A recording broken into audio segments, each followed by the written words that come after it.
A mecânica quântica é uma teoria física desenvolvida no começo do século XX que mudou para sempre a física. Desde que ela foi desenvolvida, ela tem sido a teoria fundamental por trás de revoluções tecnológicas, possibilitando a criação de transistores que fizeram computadores caberem nas palmas das nossas mãos e novas tecnologias médicas, como por exemplo a ressonância magnética ou tomografia por emissão de pósitrons, que permitem observar o interior do corpo humano de forma extremamente pouco invasiva. E também foi a física nuclear, junto com a teoria da relatividade, que levou ao desenvolvimento das bombas atômicas, marcando o final da segunda metade do século XX. A teoria quântica não mudou somente a física, mas também o mundo. A mentalidade dos físicos até o fim do século XIX era fortemente marcada por uma perspectiva determinística da física.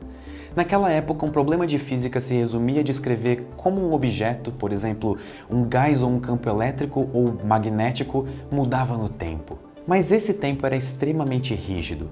Nós ainda não conhecíamos a relatividade, então a passagem do tempo era sempre a mesma para todo mundo.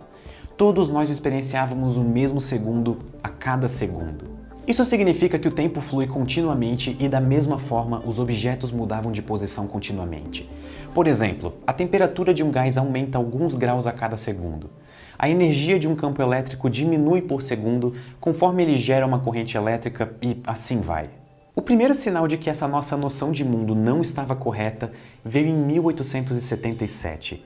Uma espécie de descontinuidade apareceu nas leis da física clássica, quando foi proposto que a energia em ligações moleculares não era contínua, e sim discreta.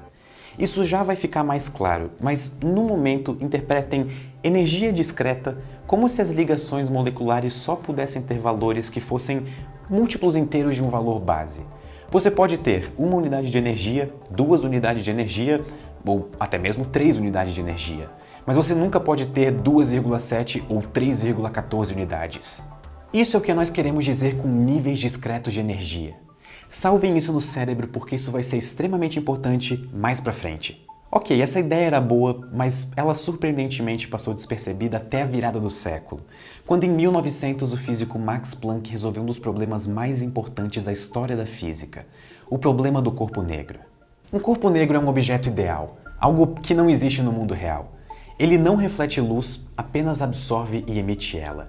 Só que aqui tem um detalhe. Por causa disso, a emissão de radiação, ou luz, se você quiser interpretar assim, depende única e exclusivamente da temperatura do corpo. Quanto mais quente o corpo negro estiver, mais luz ele estará emitindo. Só que o problema todo era o seguinte: nós sabíamos que corpos negros emitiam radiação e que essa radiação só dependia da temperatura. Mas ninguém conseguia responder de maneira convincente quais eram os tipos de radiação que um corpo negro emitia para uma determinada temperatura. Esse problema derrotou os maiores físicos do século XIX. As ferramentas disponíveis na época eram a teoria eletromagnética e a termodinâmica, que eram 2 das teorias mais bem comprovadas e estabelecidas até então. Então, se essas 2 teorias não eram suficientes para explicar um problema tão simples, isso significa que faltava algo extremamente fundamental na física. Planck conseguiu resolver o problema do corpo negro com a seguinte hipótese. Ok, existe um objeto como um corpo negro, só que ele só pode absorver e emitir energia em quantidades discretas. Isso é, as paredes do corpo negro só podem absorver 1 unidade de energia, 2 unidades, 3 unidades e assim por diante. Nunca um valor quebrado. E o mesmo vale para a emissão. Outra forma de falar que um corpo negro só emite múltiplos inteiros de um valor base é dizer que a troca de energia é quantizada. E bingo! É isso que significa o quântica da palavra física quântica ou mecânica quântica. Certas coisas acontecem em etapas discretas, em espécies de pacotes. Só que, como toda grande revolução na ciência, essa ideia de quantização do Planck não foi imediatamente bem recebida. Mas não demorou muito para ela ser validada de outras maneiras. Uma das formas de resolver o problema do corpo negro foi descoberta por Albert Einstein, e a solução que ele encontrou deixava ainda mais confirmada a ideia de que a energia é quantizada. Para resolver o problema, Einstein assumiu que a própria luz era formada por pequenos pacotes de energia, e esses pacotes eram quantizados, ou um quanta, se você quiser saber o nome técnico. E isso tem implicações bem interessantes. Isso significa que você nunca pode ter um meio fóton na natureza. Você só pode ter 1, 2, 3 ou qualquer outro número inteiro. E além disso, foi essa ideia de que a luz é formada por pequenos pacotes de energia que fez Einstein resolver outro problema em aberto na física, o efeito fotoelétrico. Ok, então agora nós sabemos que alguns processos na natureza acontecem em intervalos de valores, ou seja, eles são quantizados. Era oficialmente o começo da teoria quântica. Mas qual que era o próximo passo? O próximo avanço significativo da teoria quântica foi feito, em boa parte, por Niels Bohr e a sua explicação do átomo de hidrogênio. O modelo atômico de Bohr era o seguinte: um átomo é composto por um núcleo positivamente carregado e esse núcleo é orbitado por elétrons que têm carga negativa. Só que aqui entra a quantização. Os elétrons não podem ter qualquer órbita. Existem apenas algumas órbitas permitidas. Só que como a energia de um elétron depende diretamente da órbita ao redor do núcleo do átomo, e as órbitas só podem ter alguns valores e não todos, a conclusão que se tira disso é que a energia dos elétrons nos átomos tinham que ser quantizadas. De acordo com essas regras, o elétron não pode se mover lentamente entre a sua órbita atual e alguma outra. Para passar para uma órbita mais energética, o elétron precisa absorver um fóton, que é a partícula da luz, com a energia exata para fazer ele pular para a próxima órbita. Lembre-se que agora as coisas são quantizadas. Então, um elétron não pode absorver meio fóton, só fótons inteiros. Mas o espaço entre as órbitas e a diferença de energia entre elas é única para cada elemento da tabela periódica. Isso é, se nós observarmos qual tipo de luz é emitida ou absorvida por um material, nós temos uma espécie de impressão digital que permite identificar esse elemento quase sem erros. E essa é a explicação quântica para o que nós chamamos de espectro de emissão ou absorção de cada elemento. Se você olha esse espectro de absorção do hidrogênio, por exemplo, você vê lacunas. Cada uma dessas lacunas é a exata energia que um fóton tinha quando foi absorvido totalmente por um elétron. Se você quer excitar elétrons no hidrogênio, você nem precisa se preocupar em emitir qualquer outra frequência de luz. Você só precisa mandar essa frequência exata porque é ela que vai ser absorvida. E sabem o que é ainda mais divertido? Foi estudando essas linhas que nós chegamos no próximo grande passo do desenvolvimento da teoria atômica, que foi a descoberta do spin do elétron. O spin de uma partícula é basicamente um campo magnético intrínseco dela. Ele faz parte dela. Por exemplo, todo elétron tem uma energia magnética, e isso é fato. Inicialmente se pensava que esse campo magnético era criado pela rotação da partícula, mas alguns cálculos logo revelaram que isso seria impossível. Para o elétron gerar o campo magnético que ele tem, ele precisaria girar 4 vezes a velocidade da luz e isso é impossível. Caso encerrado, a nossa ideia estava errada. O spin é a primeira quantidade fundamentalmente quântica. Isso quer dizer que não existe nada na física clássica que seja parecido ou possa explicar o spin das partículas. Eu acho que até esse ponto do roteiro já deu para ficar bem claro como a física quântica é diferente da física clássica. E não fomos só nós que percebemos isso. As próximas teorias que surgiram a partir daqui começaram a fazer algo curioso.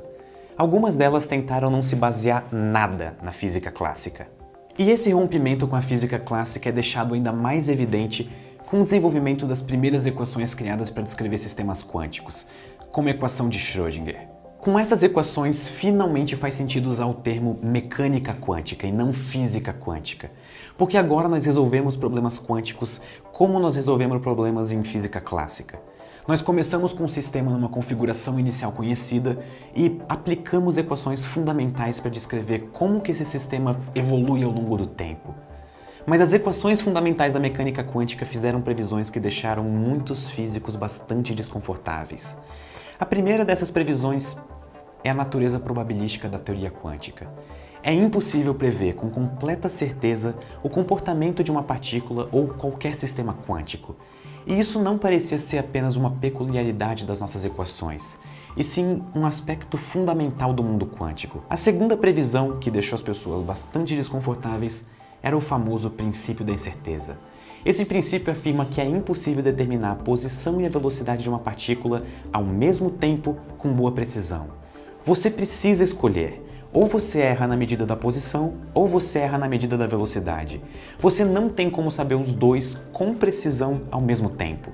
E nisso a mecânica quântica rompia completamente com as ideias de determinismo da física clássica. Isso gerou muita polêmica entre os físicos do começo do século XX. Até mesmo Einstein, que foi um dos fundadores da teoria quântica, desaprovava essas ideias falando a famosa frase "Deus não joga dados", como uma crítica a essa natureza probabilística da teoria. Só que daí Bohr respondeu: "Einstein, não diga a Deus o que fazer". E mesmo tendo um começo turbulento, logo ficou claro que a mecânica quântica trazia mais respostas do que dificuldades. Um exemplo disso foi a previsão da existência da antipartícula do elétron, o pósitron, quando o físico Paul Dirac combinou mecânica quântica com a teoria da relatividade. E apenas alguns anos depois, essa previsão foi comprovada experimentalmente. Essa foi a primeira vez na história que uma partícula foi prevista matematicamente antes de ser detectada experimentalmente. Isso é incrível. A relatividade nos mostrou que massa é equivalente a energia. Isso é a famosa equação E igual a mc² de Einstein. Ou seja, se quisermos uma teoria quântica completa, nós precisamos levar em conta a possibilidade de partículas serem criadas e destruídas a qualquer momento. E aqui chegamos em um dos últimos estágios do desenvolvimento da teoria quântica. Porque é exatamente isso que a teoria quântica de campos faz. A teoria quântica de campos é a teoria física mais bem-sucedida que nós temos hoje. E ela foi o avanço natural das ideias da quântica e da relatividade. E ela é responsável por uma previsão numérica confirmada com 10 dígitos de precisão. Para você ter uma ideia, se a gente tivesse um GPS com essa precisão, nós poderíamos acompanhar o movimento de grãos de areia individuais aqui na Terra enquanto estivéssemos em órbita. Mas talvez a maior contribuição da teoria quântica de campos seja o modelo padrão de partículas, o famoso. Ele explica o comportamento de quase todas as partículas conhecidas. Ele previu a existência do bóson de Higgs e ele nada mais nada menos do que descreve 3 das 4 forças fundamentais da natureza. Mas mesmo com todo esse sucesso, a teoria quântica ainda ficou marcada como uma teoria impossível de ser entendida. Como disse uma vez o físico Richard Feynman, se você acha que você entendeu mecânica quântica, então você não entendeu nada de mecânica quântica. E o problema aqui não é uma matemática difícil, tanto que muitas tecnologias atuais dependem de contas de alta precisão feitas usando mecânica quântica. O problema é que essa teoria lida com as menores escalas da natureza, onde a intuição humana falha miseravelmente. Nós temos muita dificuldade em entender essa natureza fundamentalmente probabilística, ou o princípio da incerteza, ou quem sabe o fato de que partículas podem surgir quase que do nada. Só que por mais que todas essas frustrações conceituais existam, é incrível notar que conseguimos fazer ciência e tecnologia até mesmo com o que nós não conseguimos entender completamente. Para mim, isso é uma prova de que a humanidade é de fato extremamente incrível. Muito obrigado e até a próxima. Pessoal, chegaram as canecas e camisetas novas na loja oficial do Ciência Todo Dia. Nós montamos uma promoção especial para quem quiser comprar as novas camisetas e canecas e ela ficou muito boa. Se você compra 3 camisetas, você ganha 2 canecas que você escolher de graça. É só clicar no link que está aqui na descrição, escolher as suas 2 canecas favoritas e as suas 3 camisetas favoritas e instantaneamente as canecas vão ficar de graça. Sério, não percam essa promoção. E eu vejo vocês na semana que vem.